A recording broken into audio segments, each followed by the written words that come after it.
Hello everyone, we are M4/13. You're watching Reduction and Oxidation Documentary.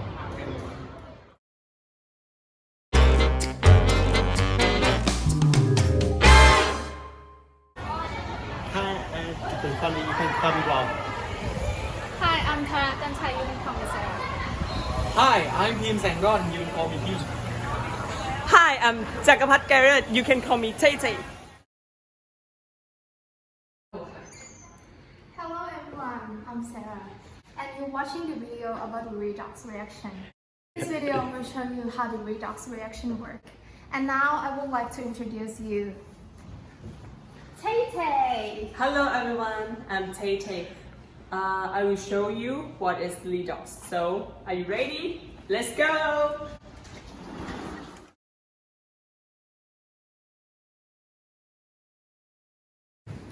Do you know what is redox? Redox is come from two words. Reduction and oxidation. Reduction is when the element gain electron, and oxidation is when element lost electron. This is a simple concept of it. So this is an example of redox. First we have element A and element B. Element A is lost electron to element B. So the oxidation occurs and the reduction at element B will occur. So everyone, we talk about reduction. So that means reduction is the loss of something or the decreasing amount of something, right? So in this case, element B is actually gaining 2 electrons from element A. How does that make sense? Is it reducing something? So reduction is actually talking about the charge of a particular element. So suppose we say that element A is zinc and element B is copper iron. So that means when element A, which is zinc, gives out extra 2 electrons, it becomes zinc iron, which is zinc 2 plus. And then when element B gains 2 extra 2 electrons, which is from copper iron from copper 2 plus, and it becomes copper free element. So you can see this charge becomes neutral after the process of this, and that's where the word reduction comes from. Hi everyone, I will explain the diagram of experiment.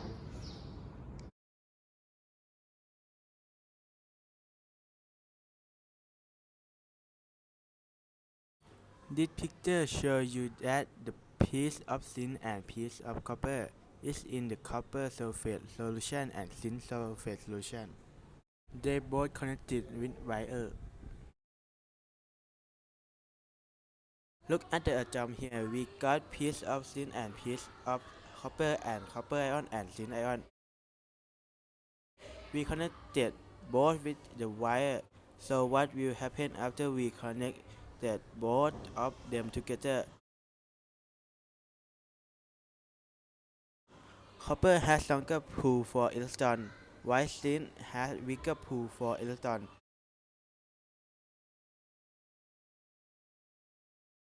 By saying it, that means zinc will be forced by copper to give out electron along the wire.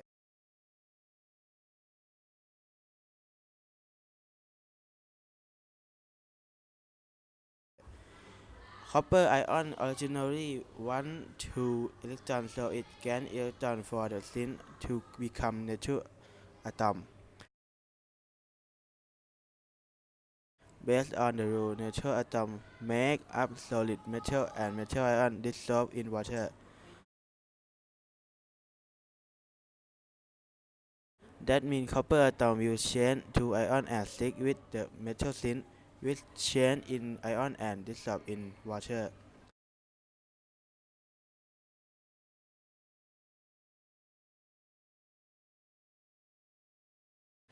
First, zinc and copper are about to have a same shape.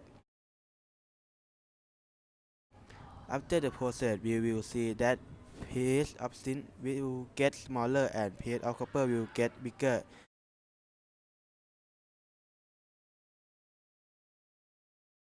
The reason why that happens is copper ion change to natural copper and natural zinc change to zinc ion.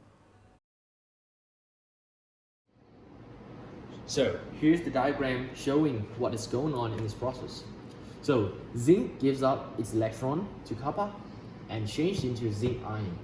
And copper ion sees the extra 2 electrons that are given by zinc from zinc, and it gains it and becomes neutral atoms. And oxidation, which is the loss of electron, takes place in this beaker because zinc just gives out its electron to copper. And reduction takes place in this beaker because gain of electron, which is the copper, gain electron. So we can give name to this 2-part voltaic cell based on whether oxidation takes place or reduction takes place. So we give the name of anode to the site of oxidation and cathode to the site of reduction. So here, let's have a look at the equation.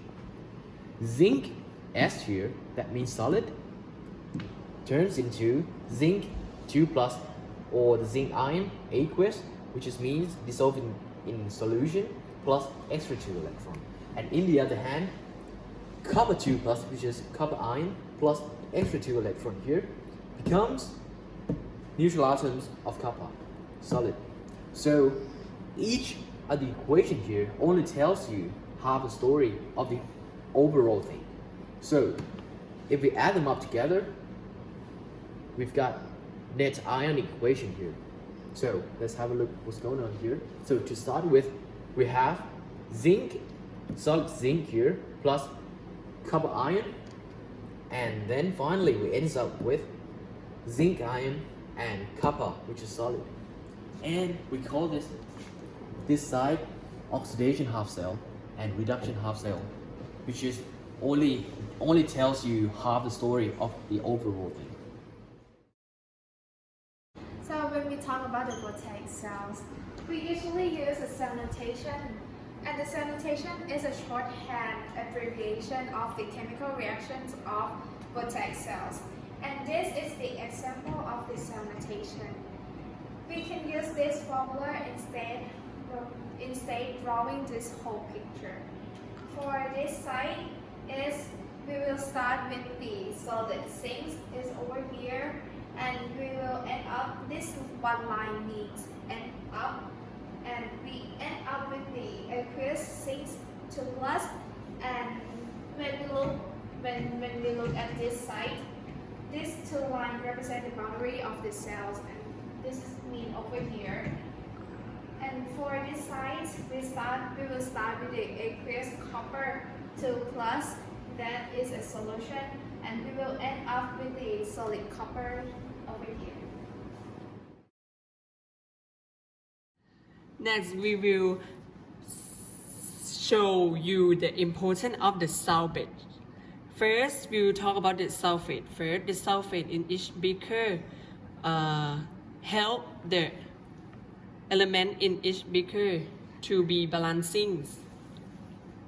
So, if we put the wire on each metal in each beaker, the electron from zinc will running along the wire to the copper, and the copper positive to want this electron, so it turn into neutral atoms, and the process keep going.